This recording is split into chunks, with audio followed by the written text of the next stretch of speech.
말씀의 제목을 함께 여러분들 다른 성경은 같이 읽는 게 없으니까 오늘은 제가 다 읽어드리니까 제목만 함께 선포합시다. 시작! 어떤 사람으로 살 것인가? 라고 이렇게 두 가지죠. 살 것인가? 느낌표? 또 질문 던질 때 우리를 향해서 당신 어떤 사람으로 살고 싶어요? 라고 던진 질문. 내 스스로에게는 어떤 사람으로 살아야 되지? 라고 하는 그런 두 가지의 메시지가 오늘 본문 전체에서 우리 엑스포 공동체와 함께 나눌 말씀의 제목입니다. 이 말씀의 제목을 중심으로 해서 우리 함께 하나님의 은혜를 누리는 우리 한 주간 되시기를 주님의 이름으로 간절히 부탁하고 소망합니다. 오늘 제가 이 말씀을 결정하고 선택할 때에는 그 포커스를 내가 못한 게 뭐냐?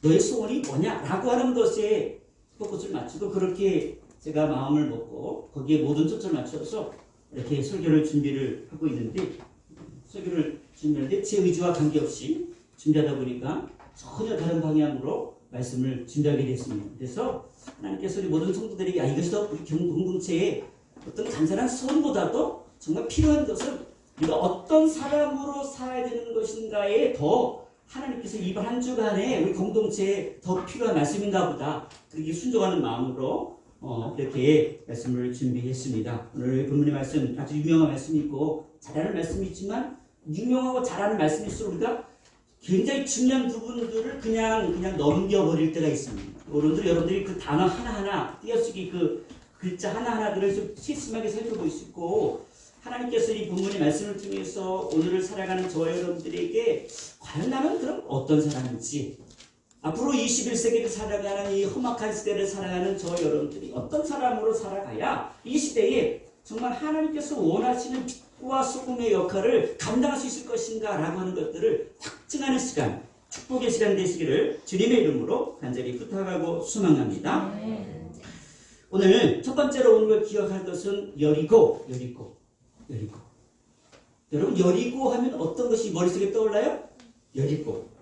제가 여리고 했더니 제 머릿속에는 지역이 떠오르는 게 아니라 마음도 여리고 생각도 여리고 모든 것이 다 여리고 그런 게 마음속에 떠오르는 게 있죠. 이게 좀 오해가 없길 바랍니다. 여리고 첫 번째는 이 장소 여리고 굉장히 중요합니다. 오늘 첫 번째 공부할 말씀 여러분들이 이 말씀 집중적으로 여리고라고 하는 지역에 대해 조금 관심을 가지고 좀 살펴볼 필요가 있습니다.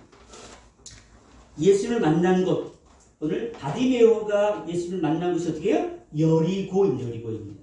여리고에서 예수님을 만났습니다. 내가 이런 사람이 된 것, 삶의 현장이 존재했기 때문에 이런 사람이 되었다라는 사실들을 기억합니다. 여기 그 엑스포의 모든 분들은요, 전국에서 모든 곳곳마다 저 밑에 지방부터 시켜가지고 저 경기도부터 이리까지 전 지역에 걸쳐가지고 모든 분들이 강원도, 충청도, 전라도, 경상도, 제주도 빼고 제주도에 오신 분이 있나 모르겠는데 제주도 빼고는 하여튼 대표적으로 다 동네에서 다 오셨습니다. 저는 이 여리고를 보면서 저의 고향을 생각해 보았습니다. 저희 고향은 충청북도 음성군 읍내리 오치다시 일본에서 제가 자랐는데 그 장소가 없었다고 한다면 저라고 하는 사람이 이렇게 형성되지 않았을 것입니다. 제가 거기서 태어나지 아니하고 제주도에서 자랐다고 한다면 저는 뭐예요? 별명이 물개였어요. 그냥 우리 아는 목사님 한 분은요. 저 강원도에 저 해변가에 사시는데 바닷가에 사시는데요. 그냥 부러운 것 중에 하나가 뭐 해산물 먹고 싶으면 특별히 장비가 필요 없습니다. 그냥 물속에 들어가가지고 뭐를 따가지고 와요. 오랜 세월 동안 그 지역에 살았기 때문에 그 자연환경에 잘 적응해서 그가 안에 있는 그 많은 것들이 그렇게 개발이 되어집니다. 이런 사람이 됐다라고 하는 것. 나의 살던 고향은 그래서 나의 존재를 말하는 것입니다. 그리고 여러분이 어디 사람이냐라고 하는 것은 나의 존재의 굉장한 부분을 차지하게 됩니다.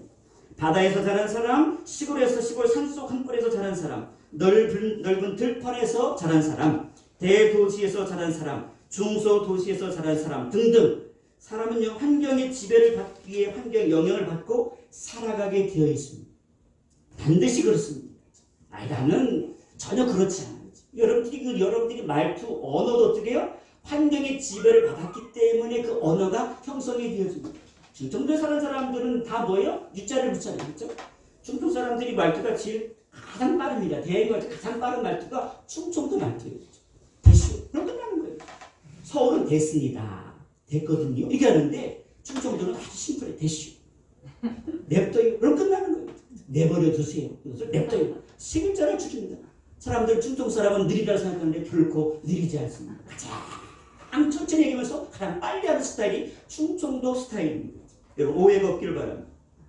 근데 여리고 역사적 여리고를 보면 우리가 여호수아가 여리고에서 여리고성을 정복한 사건이 등장을 합니다. 첫 번째 우리가 역사적으로 기자면 지금으로부터 3,400년 전에 여리고가 정복을 당했습니다. 그 여리고를 폭삭 무너지게 만들고 나서 여호수아가 마지막에 여리고에 대해서 예언한 말씀이 여호수아 6장 26절 말씀이 등장을 합니다. 여호수아 그때에 맹사여 이르되 누구든지 일어나서 이 여리고성을 건축하는 자는 여호와 앞에서 저주를 받을 것이라. 그 기초를 쌓을 때에 그의 맏아들을 이룰 것이요 그 문을 세울 때에 그의 막내 아들을 이르리라 하였더라. 이 예언이 지금 3,400년 전에 이 예언의 말씀을 누가 했어요? 여호수아가 했단 말이에요. 왜 이런 말을 했는지 여호수아가 잘 모를 거예요. 그냥 하나님께서 그 말씀을 주셨으니까 말씀을 백성들에게 선포한 거죠. 그리고 여호수아가 이 땅을 이 가나안 땅을 정복하기 이전에 그 전에 있는 모세 오경 가운데 창출 레위신 마지막 신명기는 요 모세의 마지막 메시지 설교입니다. 설교의 세 편을 담은 중요한 메시지입니다. 그 설교 가운데 보게 되어지면 신명기 13장 15절 말씀을 찾아보니까 이런 말씀을 확인해 볼 수 있었습니다. 너는 마땅히 그 성읍 주민을 칼날로 죽이고 그 성읍과 그 가운데 거주하는 모든 것과 그 가축을 칼날로 진멸하고 또 그 속에서 빼앗아 차지한 물건을 다 거리에 모아놓고 그 성읍과 그 탈취물 전부를 불살라 내 하나님 여호와께 드렸지니 그 성읍은 영구히 폐허가 되어 다시는 건축되지 아니할 것이다. 너는 이 진멸할 물건을 조금도 내 손에 대지 말라. 그리하면 여호와께서 그의 진노를 그치시고 너를 긍휼히 여기시고 자비를 더하게 하사 내 조상에게 맹세하신 같이 너를 번성하게 하실 것이라. 아멘. 하나님께서 진멸로 명령한 진멸한 것에 대하여 오늘 하나님의 택한 백성들은 전혀 손을 대지 마라. 거기 1%라도 욕심을 갖지 말라. 거기에 하나님께 드린 것에 대해서 하나님께서 그 제물로 바쳐진 번제로 바쳐진 그 제물에 대해서 1%의 인간적 욕심을 갖지 말아라. 그것을 건들지 않고 그냥 내버려두기만 해도 너의 자녀들은 하나님의 축복을 받을 것이다. 그러니까 하나님께서 명령하신 것에 대해서 하나님께서 건들지 말라는 것들은 뭐예요? 건드리는 순간 뭐가 되는 거예요? 하나님의 진멸의 대상이 된다는 사실들을 기억하시기 굉장히 무서운 말씀이 나와요.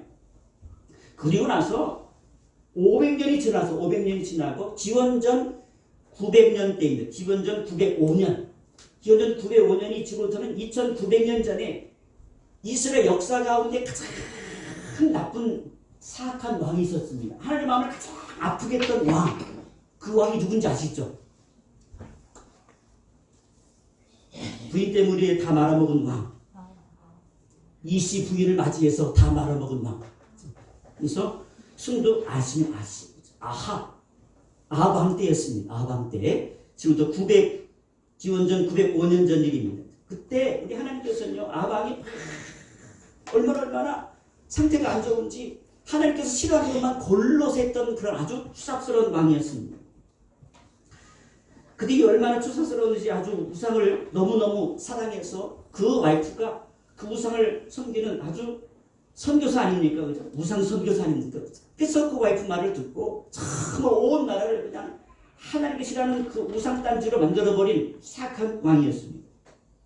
그 시대에 쭉 넘어가고 열왕기상 16장 34절에 보게 되었지만 이마저런 말씀 등장합니다. 그 시대에 어떤 시대에? 아합 왕이 통치하던 그 시대에 베델 사람 히엘이 여리고를 건축하였는데 그가 그 터를 쌓을 때에 맏아들 아비람을 잃었고 누가 죽었어요?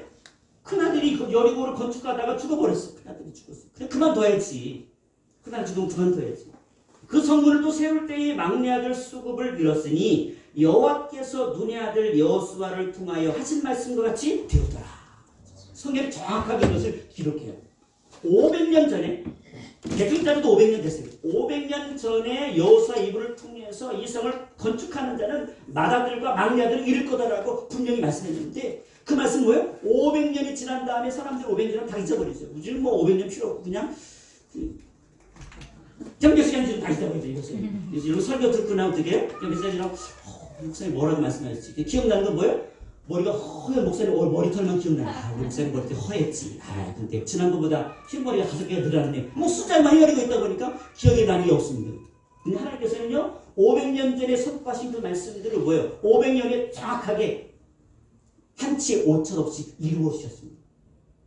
제가 이 얘기를 왜 역사적인 것들을 쭉 이야기하냐면, 지금 여리고의 지금 실제적인 상태가 어떤 상태인가를 확인해 주기 위해서 그렇게 표현한, 이렇게 설명. 지금 여리고에서 누가 만났어요? 누구를 만났어요? 예수님과 누구를 만난 거예요? 지금 바디메오가 지금 만나는 그 현장은 그 여리고가 어떤 땅이었는가, 역사적으로 어떤 땅이었는가라고 하는 것들을 여러분들이 이해해야만 이 말씀을 이해하는데 굉장히 도움이 되어집니다.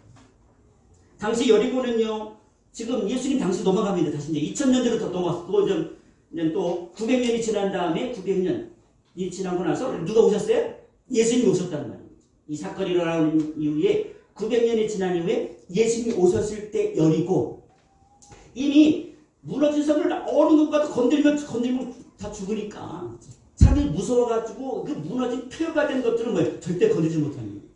그럼 어디다 여리고 도시를 만들겠어요? 새로운 같은 도시라 여리고 성이 아닌 다른 곳으로 이동해서 조금 우회가 아닌 밑에 지역에다 새로운 도시, 여리고 도시를 만들기 시작합니다. 그것이 바로 오늘 현재 지금 맞닥뜨려진 여리고의 모습입니다. 한쪽에는 폐허가 됐고 한쪽에는 신도시가 건설되어졌고, 지금 말하면 여리고는요, 사람들이 가장 살고 싶은 동네, 여러분 겨울만 되면 어디가 살고 싶어요? 겨울에는 제주도 가고 제주도 살고 싶고, 또 돼요. 또 여름에는 어디 살고 싶어요? 저 강원도 가서 살고 싶은 그런 마음이 있지 않습니까? 그때 날씨가 겨울철에 또 가장 따뜻하고 살기 좋은 땅, 그 땅이 어딘 거예요? 여리고 땅입니다. 사람들이 정말 탐나는 땅, 그 땅이 바로 여리고 땅입니다. 그래서 예수님 당시에 새로운 신도시인 새 여리고가 그렇게 헤롯 왕에 의하여 건설이 되어졌습니다. 그곳에 정말 많은 왕궁을 세우고 원정극장을 만들고 목탕을 만들고 많은 유라시를 만든 것, 마치 유성 온천처럼 그런 시설들을 만들어 놓고 사람들이 휴양지로 찾아오는 도시가 바로 여리고 성입니다. 그래서 많은 여리고는요, 가난한 사람들보다도 누가 많은 땅을 차지했어요? 부자들, 왕이라든지 아주 갑부들이 어떻게 해요? 자기가 특별한 시간에 휴양을 하려고 그렇게 자기의 어떤 저택을 만들고 휴양지를 만드는 그런 도시가 바로 여리고입니다. 하나님께서는 여리고에 어떻게 해요? 오늘 누구를 만나러 오셨을까요? 바디메오를 만나러 오셨다라는 사실을 우리는 기억해야 됩니다. 자, 그렇다고 한다면 다시 이제 원점으로 돌아가서 오늘 예수님을 여리고에 만났는데 그 여리고를 우리가 그러면 여리고는 과연 어떻게 우리가 해석하고 이해할 것인가? 오늘 저 여러분들이 삶을 살아가면서 평생 잊을 수 없는 그 땅, 여러분이 고향을 잊을 수 없는 것처럼 저도 죽을 때까지 제가 살던 고향을 잊을 수 없습니다. 여러분들이 제 설교를 듣는 이상 어떻게 해요? 제가 살던 고향 주소는 뭐예요? 앞으로도 100번은 더 들어갈 거예요. 그렇다고 한다면 우리가 평생 잊을 수 없는 것, 평생 기억할 수 있는 곳이 있어야 됩니다.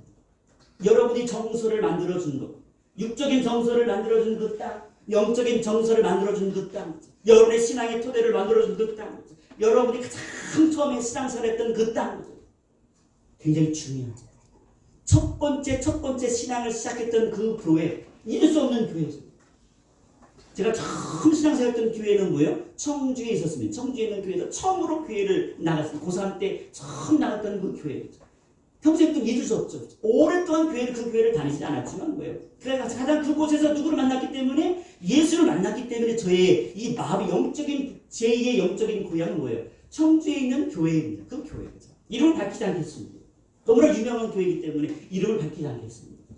그래서 그 교회에서 제 영적인 고향은 바로 거기에 있습니다. 마치 영적인 여리고처럼 저게 그 교회입니다. 어릴 적 놀던 동네가 있는 것이 오늘 우리가 행복합니다. 영혼의 고향이 있는 인생은 행복한 인생입니다. 주를 만난 그 땅이 있는 그 땅을 여러 인생 가운데 마음판에 세고 있는 인생은 행복한 인생이에요. 근데 거기서 은혜를 받았지. 어느 수련회 무슨 기도원에서 내가 은혜를 받았지. 그것을 기억할 때마다 내 안에 내 영적인 그 영혼의 그 고향이 어떻게 새록새록 힘을 얻게 되었습니다. 제가 하나님 앞에 가장 극렬하게 예수를 만났던 그 기도원이 있습니다. 저도 기도원에서 주를 만났어요. 기도원에서. 여기 가까운 거, 여기서 한 30km 정도 떨어진 그곳에 한 기도원에서 여러분 고3 수련회 때 거기 가서 참 교회를 다니는데 교회를 다니기 시작하자마자 바로 수련회가 여름 수련회가 와가지고 거기 수련회를 어떻게 해요? 저녁마다 참석을 하게 되었습니다. 근데 말이 수련회지 거의 뭐예요? 부흥 집회죠. 예전에는 기도원에서 수련회를 많이 했기 때문에 그냥 따로 뭐 어느 교회 수련회가 아니고 그 집회가 있으면 뭐예요? 저녁에 가서 어떻게 해요? 거기 참석하는 많은 교회, 수십 개의 교회가 그 집회에 참석하면서 은혜를 나눈 거예요. 주일학생들도, 학생들, 청년들도, 어른들도 같이 가가지고 거기서 밥해 먹으면서 은혜를 받는 거예요. 그때 그 짧은 3, 4일 동안에 하나님께서 많은 은혜를 저에게 베풀어 주셨어요. 그래서 제가 항상 기억할 때마다 제가 은혜 받았던 그 땅을 제 마음의 영혼의 고향으로 늘 기억하고 있습니다. 그때를 힘들고 어려울 때마다 그 땅을 기억하면서 다시 한번 신앙의 도전을 갖기도 합니다. 여리고는 아픔이 있는, 역사적으로 아픔이 있는 땅이었습니다. 여리고는 하나님의 심판을 받은 땅이었습니다. 여리고는 더 이상 건물을 세울 수 없는 땅이었습니다. 그래서 우리가 알고 있는 여리고는 어떤 상태였어요? 폐허의 상태입니다. 어둠의 상태입니다. 여기에 등장하는 여리고는 폐허의 상태와 함께 동전하는 새로운 도시를 말합니다.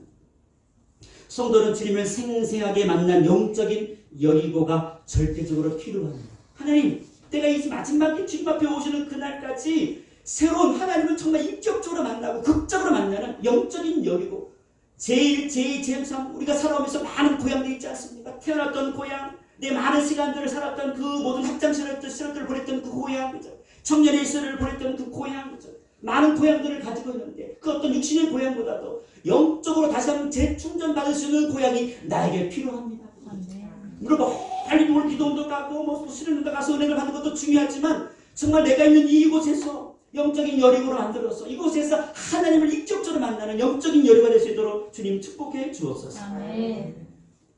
성도는요, 주님을 생생히 만난 영적인 여리고가 절대적으로 필요합니다. 무너진 여리고가 아니라 생명의 여리고가 필요합니다. 하나님께서 그곳을 무너진 여리고 보면서 말씀의 교훈으로 삼는 거예요. 저게 왜 무너졌지? 그럼 어떻게 해요? 그 얘기를 하는 거죠. 900년 전에 그 얘기를 하는 거죠. 900년 전에 여호수아 예언을 쭉쭉 하면서 그래서 저 여리고 무너졌는데 하나님께서 그렇게 말씀하셔가지고 아무도 손을 못대. 실물 교육이죠.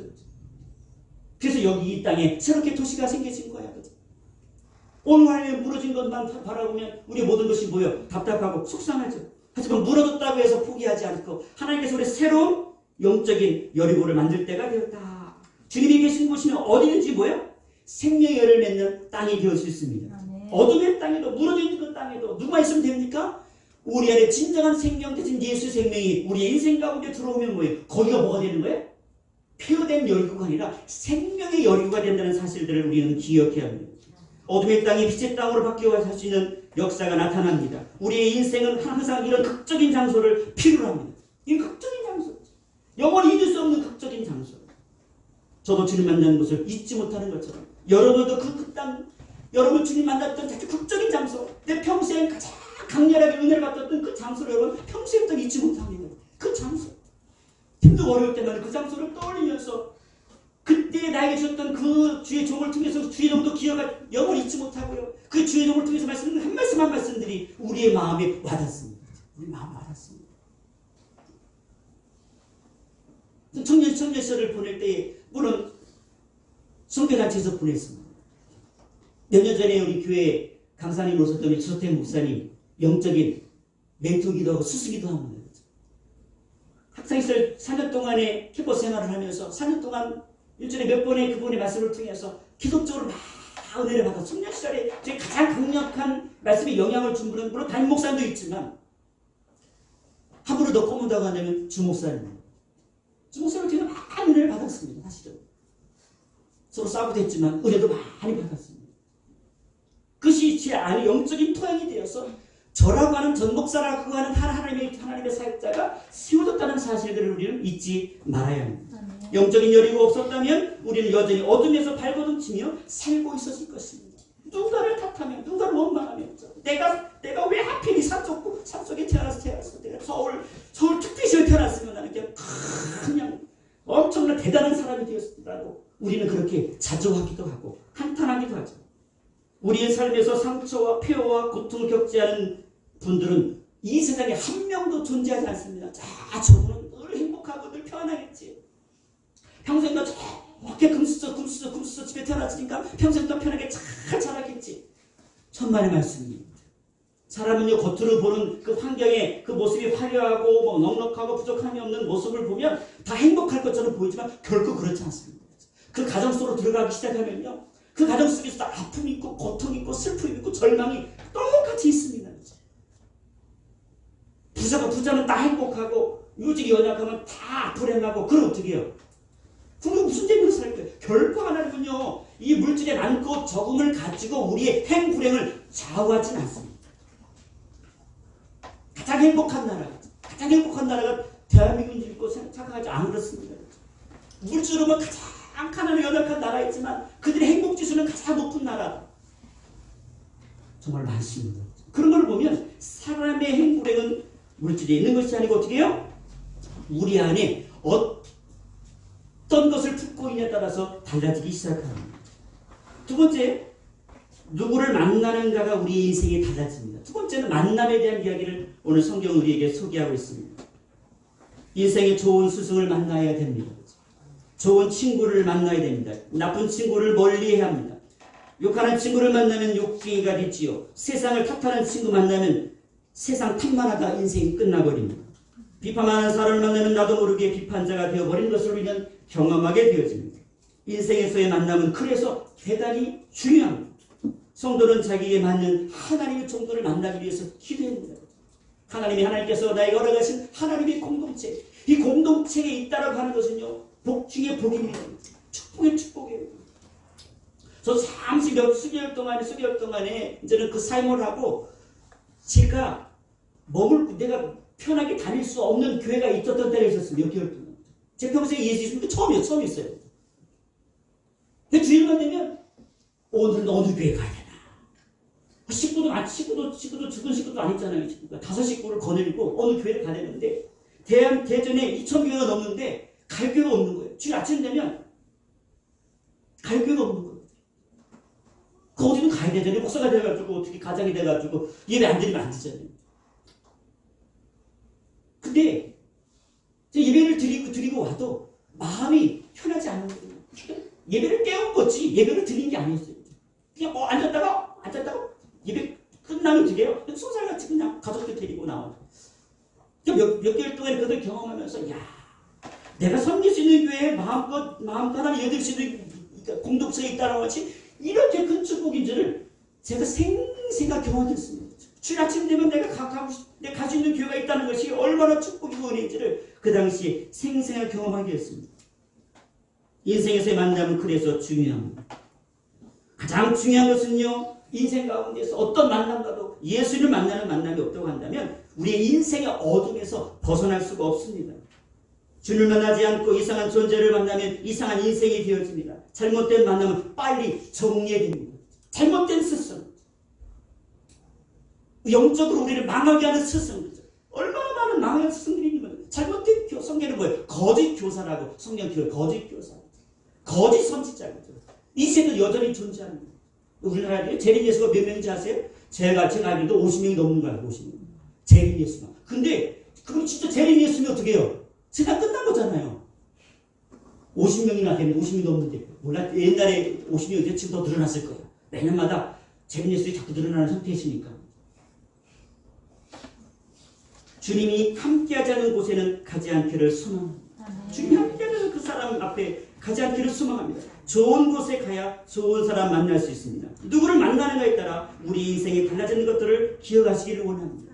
그래서 오늘 우리의 옛날 어르신들이 우리가 회교 다닐 때도 사자성어를 배우지 않았습니까? 그때 사자성어를 제가 다 별로 많이 기억하지 못하는데 이 단어는 제가 항상 기억하는 단어였습니다. 유명한 사자성어입니다.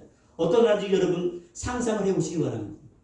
글자로 시작합니다. 근묵자흑이라고 하는 사자성어가 있습니다. 들어보셨죠? 죄송합니다. 이 뜻이 뭐냐면 이런 뜻이 너무 거기에 심혈을 기쁘지 마시고 이런 뜻이에요. 그냥 네 글자는 어떤 뜻이냐면 먹을 가까이 하다 보면 자신도 모르게 검어진다 이런 뜻이에요. 묵을 가까이 시꺼먼 묵을 가까이 이렇게 하다 보면 나도 모르게 튀면 허연하고 시꺼멓게 되잖아요. 그런 뜻입니다. 사람도 주의 환경에 따라 변할 수 있다는 것을 비유한 말입니다. 훌륭한 스승을 만나면 스승의 행실을 보고 배움으로써 자연스럽게 스승을 닮게 된다. 나쁜 무리와 어울리면 보고 듣는 것이 언제나 그릇된 것뿐이어서 자신도 모르게 그릇된 방향으로 나아가게 된다라고 하는 것을 일깨워주는 고사성어입니다. 중국 서진 때에 문신이와 학자였던 부연이라고 하는 사람이 책을 줬는데 대자소부장이라는 책이 있어요. 거기 나오는 이 사사성어가 거기 나와요. 근묵자이라는 것이 있다. 제가 이걸 어떻게 이렇게 잘하냐? 네이버에 물으면 다 나와요.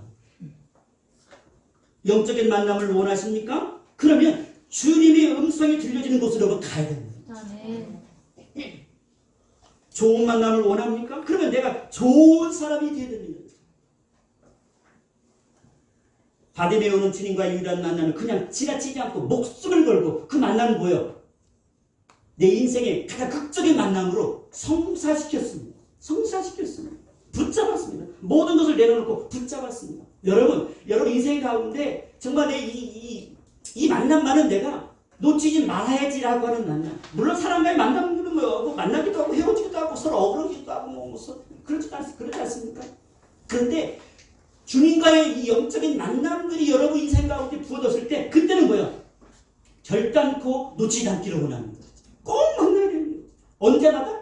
예배 드릴 때마다 주님을 계속적으로 만나고 또 만나고 만나야 됩니다. 말씀을 들을 때마다 그분이 어떤 분인지 인격적으로 체험하고 만나는 역사가 일어날 때 우리가 주님과의 만남이 뭐지? 실제화되어집니다.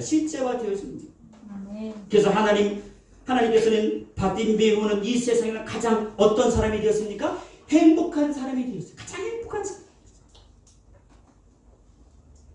성경에서 읽었을 때 바디메오는 불행한 사람이라고 생각하는 아무도 없어요. 주님 만났다는 그 하나 때문에 오늘 우리 모든 인생들 어떻게 돼? 바디메오 떠나면 주님 만났지. 주님 만나 눈 떴지. 팔짝팔짝 뛰었지. 얼마나 신기할까. 신기한 만남이었습니다. 세 번째로 바디메오의 상태는 어땠는가? 육신적인 눈으로 일단 확인하고 영적인 눈으로 확인해보는 시간을 갖는 게 중요합니다. 첫 번째로 바디메오는 뭐예요? 앞을 보지 못하는 맹인이었습니다. 성경에 나와시는 다 맹인. 앞을 보지 못하는 사람을 맹인이라고 합니다. 두 번째로 삶이 매우 비참했습니다. 매일매일 구걸을 하며 생명을 이어나가는 삶이었습니다. 세 번째로 아무도 돌보지 않는 인생이었습니다. 내가 성경을 보게 되어지면 그냥 바디메오 이렇게 써있지 않고 아부개의 아들 바디메오 성경을 쓰는 이유가 있습니다. 누구의 아들, 아버지 이름도 정확하게 기록해요. 아버지 이름이 뭐예요?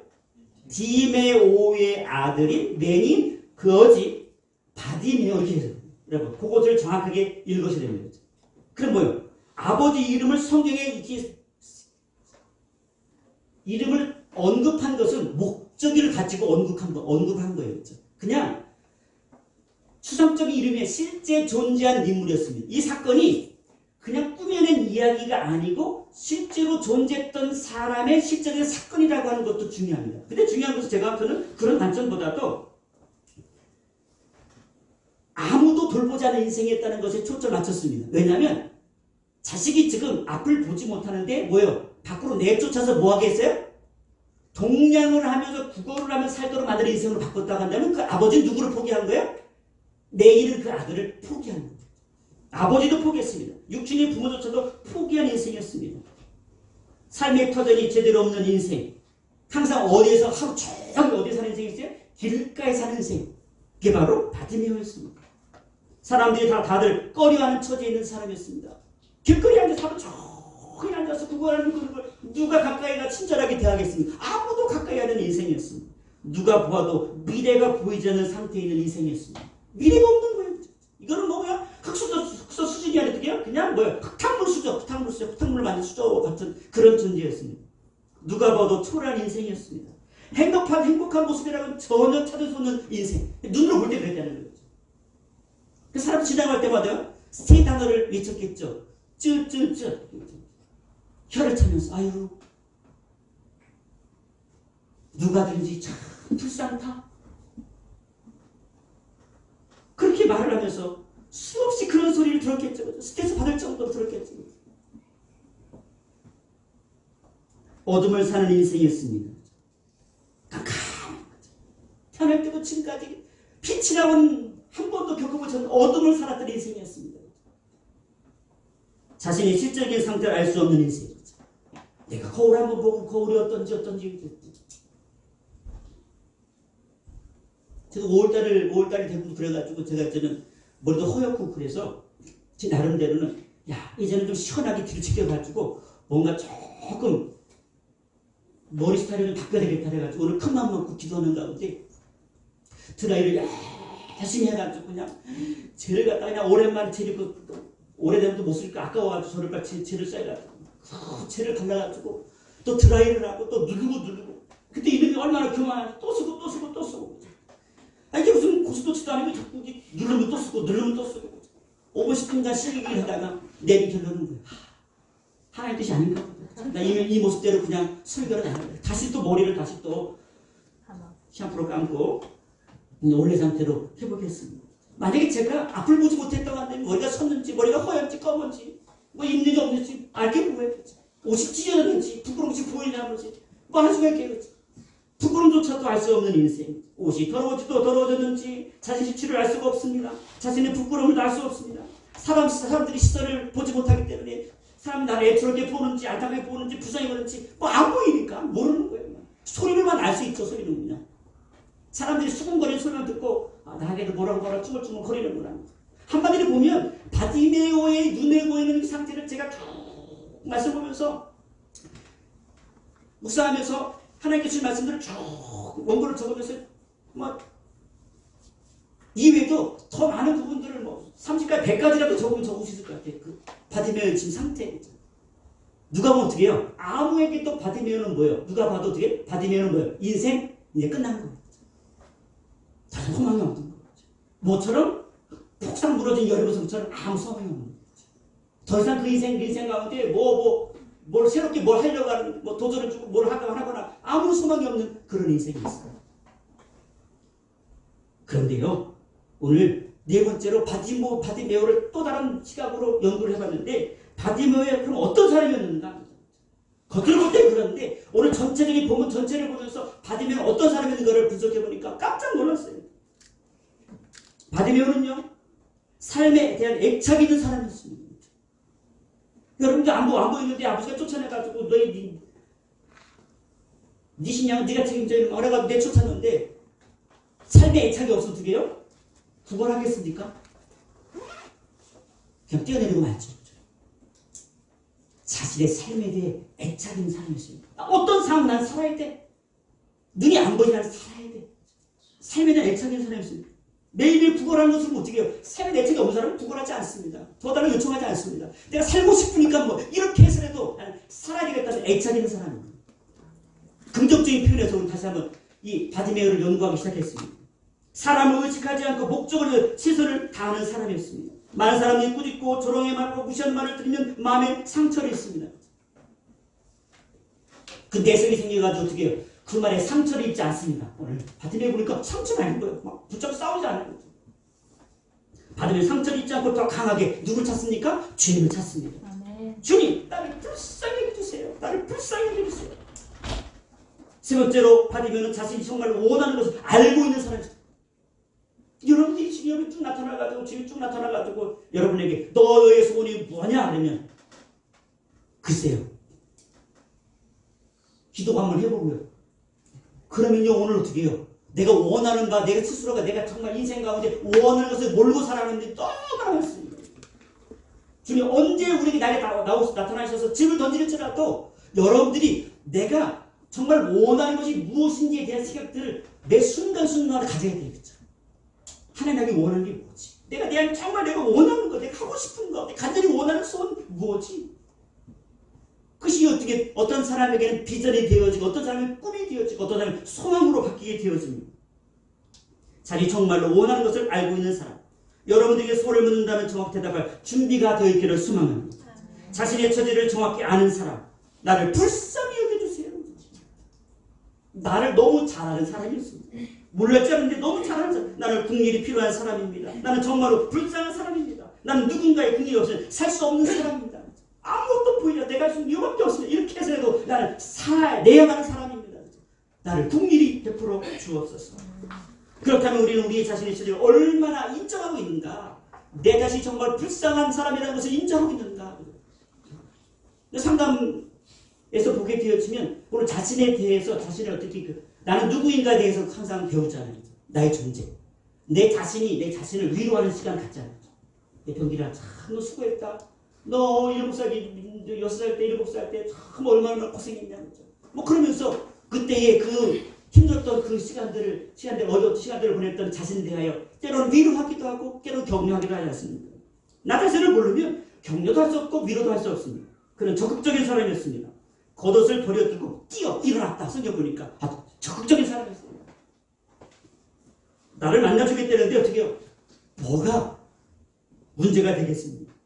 주님을 위해 살기를 기뻐하는 사람이었다. 마지막 50일 전이니까 주님을 위해 살기를 위해 기뻐하는 사람이었습니다. 주님이 고쳐주었기 때문에 주님을 따르는 것이 아니라 정말로 주님을 따르기를 간절히 원하기 때문에 주님을 따르는 것입니다. 10명이 문둥병자 가운데서 또 어떻게 해요? 감사한 마음으로 주님을 따르는 사람은 몇 명밖에 없었어요? 한 명밖에 없었어요. 우리가요, 내가 어떤 문제가 해결됐기 때문에 주님을 따르면요, 주님 못 따라요. 어떤 문제를 해결했기 때문에 주님을 따르게 된다면 어떻게 해요? 주님 문제 해결 안 하면 어떻게 할 거예요? 이렇다니까요. 하지만 정말 주님을 기쁨으로 따랐다는 것은 뭐예요? 어떤 그 다른 것이 정말 주님이 내 인생 가운데 주님을 만났기 때문에 뭐예요? 조건과 관계없이 모든 것이 바뀌었기 때문에 눈이 반짝반짝 빛나서 새로운 환경을 받기 때문에 주님을 따르는 것이 아니라 정말 주님을 위한 인생을 살고 싶었기 때문에 주님을 따르는 전혀 다른 인생인 거예요. 오늘 예배를 드릴 때 되게 기쁨으로 주님 앞에 나오면 예배가 기쁜 거예요. 주의적인 전 목사가 설교하는 것들을 향해서 내가 듣고 싶다면 마음이 생기면 어떻게 해요? 전 목사 얼굴이 어떻게 보여? 뭐처럼 보여? 머리가 허연 할아버지처럼 보이는 것이 어떻게 해요? 선수처럼 보이는 거예요. 아무도 대답을 안 하죠. 여러분의 마음을 이해하게 돼서 감사했어요. 복음을 듣고 복음에 대해 알고 있는 사람이었습니다. 나사렛 예수시라는 말을 듣고 예수? 그분 병도 고치고 치료해줘 그분 메시아 그분 알았어요. 만나고 싶었는데 누가 뭐 데려다주지도 않고 소식을 들어 알고 있었어요. 자신의 것에 애착을 갖지 않는 사람이었습니다. 겉옷을 뭐예요? 버려둬. 여러분요 지금 같은 겉옷 버려두는 버려둘 수 있었어요. 하나 버려도 위에 안에 뭐가 있어요? 이게 속에도 50도가 있잖아요. 그죠? 이것도 벗으면 또 뭐죠? 난리고. 근데요 지금 이 사람의 이 맹인 거지인 바디메오에 있어서 이분들에 있어서 겉옷을 버린다고 하는 것은 뭐냐면 자신의 전 재산을 버리는 거예요. 왜냐하면 그것이 옷이고 그것이 이불이고 다 버리고 우리가 생각하는 이런 옷이 아니에요. 잠잘 때는 그것을 덮지 않으면 잠잘 때 이 겉옷이 없으면 얼어 죽습니다. 나의 생명을 지켜주는 것이 겉옷입니다. 그것을 과감히 버릴 정도로 굉장한 사람입니다. 바디메이 재산 목록 이루는 겉옷이었습니다. 나의 가장 소중한 것을 포기하는 것은 매우 힘듭니다. 제자들, 예수님의 12명의 제자들이 공통적인 특징 중에 하나는 뭐예요? 버려두고 단어를 찾아보면 사복음서를 찾으면 똑같은 단어가 등장합니다. 버려두고 가장 소중한 것을 버려두고 그것이 무가치 하다는 것을 말하는 게 아니에요. 주님의 가장 가치가 있기 때문에 그 가치 있는 것을 얻기 위함이니까 나의 가장 소중한 것을 뭐예요? 내놓을 수 있다는 결정입니다. 나의 가장 큰 보물을 강함이 포기하고 버릴 수 있는 사람이 바로 제자입니다. 우리는 가장 소중한 것을 포기하지 못합니다. 가족들 간에 금이 가는 것도 사실은 재물에 대한 것이죠. 부자는 자신의 소중한 보물을 버리지 못했기에 주님의 제자가 될 수 없었습니다. 근심하여 돌아갔더라.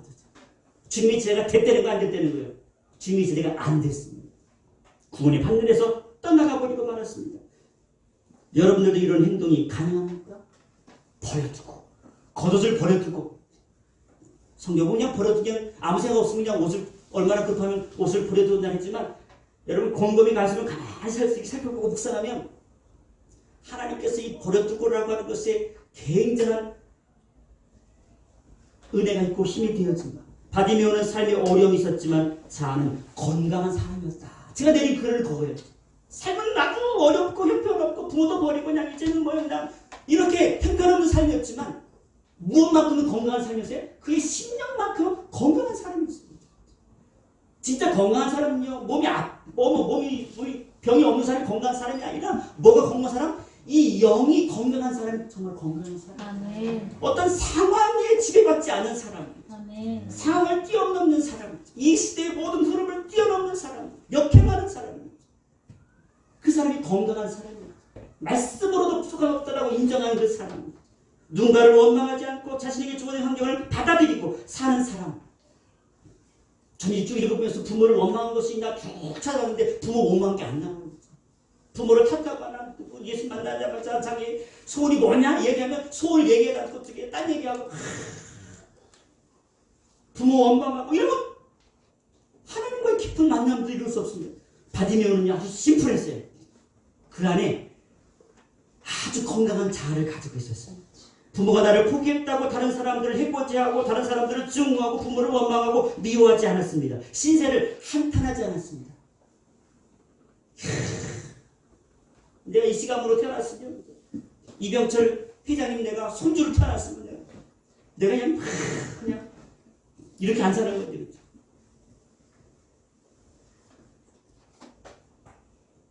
차라리 신세한탄을 할 시간에요.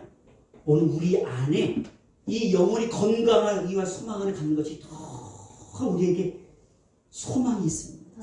하나님 내 안에 나는 모든 것이 다 연약하고 바디메오 같은 그런 상황이 내 인생에 처져 있지만 나는 내 이 영혼만큼은 건강한 삶을 살게 된 것 감사합니다. 주님 때문에 감격할 수 있는 거 너무 감사합니다. 내가 영적인 여리고를 취할 수 있어서 감사합니다. 내가 은혜 받은 땅을 소유할 수 있어서 감사합니다. 세상 사람이 아니라 오늘 영혼의 사람, 하나님 영의 사람은요. 그것 때문에 감격하고 그것 때문에 기뻐하는 사람입니다. 세상의 기준과 다른 것을 추구하는 사람입니다. 그래서 마지막으로 여러분들이 정말로 여러분들은 어떤 사람이 되기를 원하는가? 대부분의 많은 사람은 내가 어떤 사람이 되는 것에 관심이 없어요. 어떤 사람입니다. 무엇을 이루는가에 더 많은 관심을 갖습니다. 너 꿈이 뭐야? 변호사야. 너 꿈이 뭐야? 의사야. 너 꿈이 뭐야? 그러면 그거 되면 행복한가요? 무엇을 이루어내면 우리의 삶이 행복해지고 가치가 있어지고 이래버리면 오늘 무엇이 안 되는 것도 되는 것도 알 수도 있겠지만 정말로 하나님께서 원하시는 인생은 그것이 아닙니다. 진심으로 요청합니다. 정말로 주님이 원하신 것이 무엇일까요? 그것은 저와 여러분들이 하나님의 사람이 되는 것입니다. 아멘. 그거예요. 그거 하나. 하나님 자기 사람이 되기를 원해요. 그 안에 모든 게 다 들어있습니다. 하나님의 백성이 되면요 다 누리는 것입니다. 부자가 되기를 원한다면 우리는 꼭 주님 앞에 나올 이유가 없습니다. 정말 유명한 사람이 되기를 원하면 굳이 주님이 없어도 됩니다. 정말로 사람들에게 인정받기를 원한다면 어느 한 분야에서 두각을 나타내면 됩니다. 춤을 잘 추든지 노래를 잘 부르든지 그냥. 누구의 그 14살 먹은 그 남자 정동원인가? 미스트롯 나온 그 여러분 알아요? 미스트롯이라고? 그 정동원 그 친구 꼬마 친구 알아요? 되게 유명한 친구. 그 친구는요 노래를 잘 부르잖아요. 노래 잘 부르잖아요.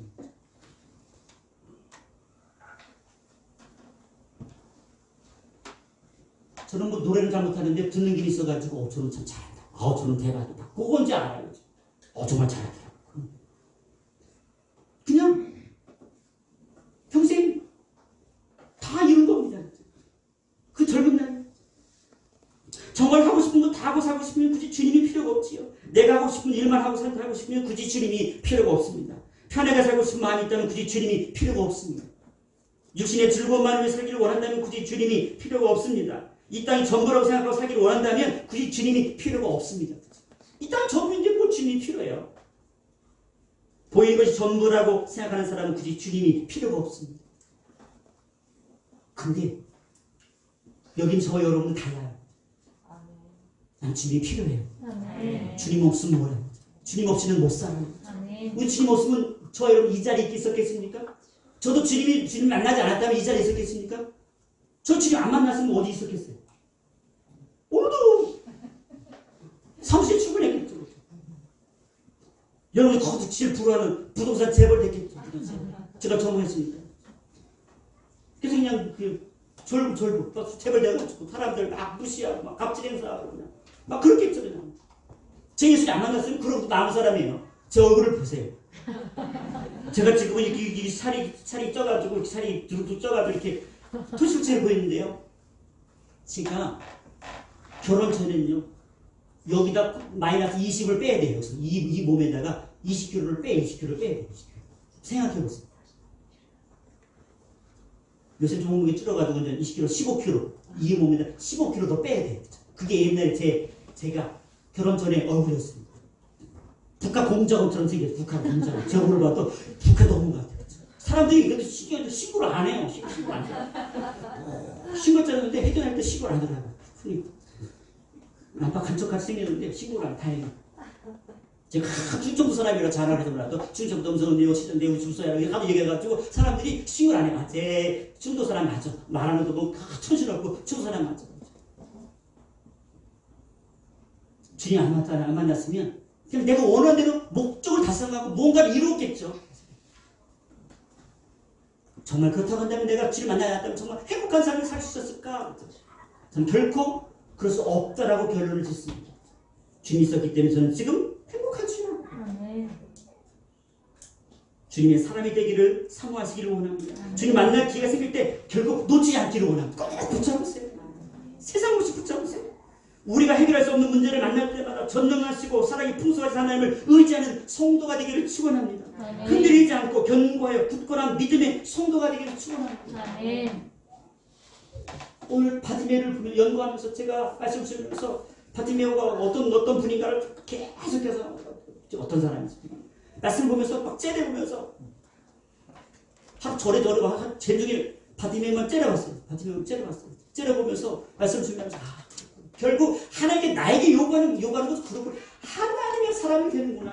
하나님의 사람이 되는 되게 되는구나. 믿음의 사람이 되는구나. 지난 2019년 동안에 11장 11장 말씀을 30여 넘게 거의 1년에 52주가 하고 이제 3분의 1을 히브리서 11장 말씀을 장례 나눴습니다. 그것의 결론이 오늘 본문에 많습니다.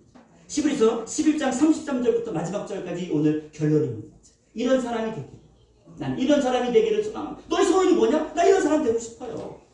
여러분 그런 대답이 있기를 소망합니다. 이 말씀은 같이 함께 선포하고 기도하고 마치도록 하겠습니다. 히브리서 11장 33절부터 40절까지 이거는 결론입니다. 이런 사람 되게 하옵소서. 너 어떤 사람 되고 싶으냐? 나 이런 사람 되길 원합니다. 환경 아무것도 바뀌지 않았던 이런 사람 되기를 원합니다. 우리 함께 간절한 마음으로 나 여러분의 소원의 마음을 담아서 우리 11장 33절부터 마지막 절까지 선포합시다. 시작. 그들은 믿음으로 나라들을 이기도 하며 의를 행하기도 하며 약속을 받기도 하며 사자들의 입을 막기도 하며 불의 세력을 멸하기도 하며 칼날을 피하기도 하며 연약한 가운데에서 강하게 되기도 하며 전쟁에 용감하게 되어 이방 사람들의 진을 물리치기도 하며 여자들은 자기의 죽은 자들을 부활로 다달리기도 하며 또 어떤 이들은 더 좋은 부활을 얻고자 하여 심한 고문을 받되 구차히 풀려나기를 원하지 아니하였으며 또 어떤 이들은 조롱과 채찍뿐 아니라 결박과 옥에 갇히는 사람은 치감도 받았으며 돌로 치는 것과 톱으로 펴는 것과 시험과 칼로 죽임을 당하고 양과 염소에 가지고 있고 유리하여 궁핍과 환난과 학대를 받았으니 이런 사람은 세상이 감당하지 못하느니라. 그들이 광야와 산과 동굴과 토굴에 유리하였느니라. 이 사람들은 다 믿음으로 말미암아 증거를 받았으나 약속된 것을 받지 못하였으니 이는 하나님이 우리를 위하여 더 좋은 것을 예비하였은즉 우리가 아니면 그들로 온전함을 이루지 못하게 하려 하심이라. 아멘. 이런 사람, 세상이 감당할 수 없는 사람, 아멘. 축복의 사람, 하나님의 사람, 다 조롱하고 다 비난할지라도 하나님이 인정하는 이 사람, 그 한 사람이 나는 이번 한 주간 동안에 되기를 원하고 그런 사람으로 살기를 원하는 이 간절한 마음으로 충만해지시기를 주님의 이름으로 간절히 부탁하고 소망합니다. 네. 기도합니다. 사랑의 하나님 감사합니다. 이런 사람 되기를 소망합니다. 믿음의 사람 되기를 원합니다. 주님 만난 이 사건이 나 평생을 움직이는 사람, 주님이 나의 주인 것을 한 번도 바꾸지 않고 변개하지 아니하며 주님이 오시는 그날까지 주님이 영원한 나의 주인이요 영원한 나의 왕이시요 만왕의 왕이시요 나를 통치하는 통치자임을 인정하는 하나님의 사람, 그런 사람으로 나의 남은 세계를 살기를 원합니다. 이제 코로나의 이 사태들을 하나님 아름답게 잘 이기도록 인도할 수 있겠소. 앞으로의 모든 악한 것들도 다 끊어버리게 하시고 우리의 생명사계로 우리 모든 성도를 지켜주시고 보하여 주셔서 이제 마음껏 주님을 예배하며 기쁨으로 주님 앞에 주님을 만나 영광 돌리는 하나님의 사람으로 쓰임받는 사람 모든 성도를 되어지도록 역사하여 주옵소서. 축복하고 예수님의 이름으로 기도하옵나이다. 아멘.